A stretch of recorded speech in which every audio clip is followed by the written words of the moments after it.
Ces déplacements à Kinshasa ne sont plus à compter, la preuve d'une relation de bon voisinage au beau fixe.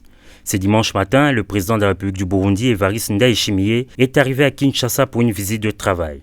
Accueilli à l'aéroport international d'Njili par le vice-premier ministre et ministre de la Défense, le président burundais a ensuite pris la direction du palais présidentiel de Mongalema, où l'attendait son homologue de la République démocratique du Congo, Félix Antoine Tshisekedi Tshilombo.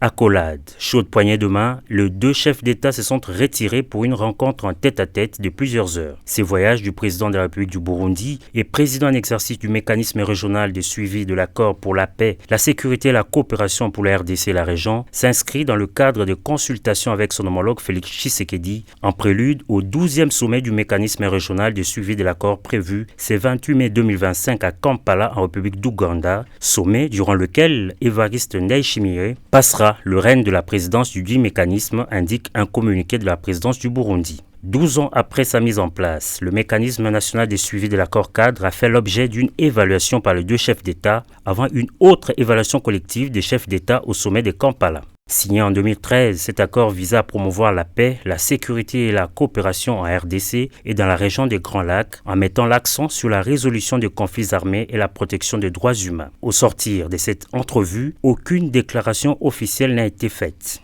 Pour le départ de son hôte de marque, le président Félix Tshisekedi l'a accompagné jusqu'à l'aéroport international de Njili. Les deux dirigeants vont poursuivre leurs entretiens lors du sommet de Kampala annoncé pour ce 28 mai 2025.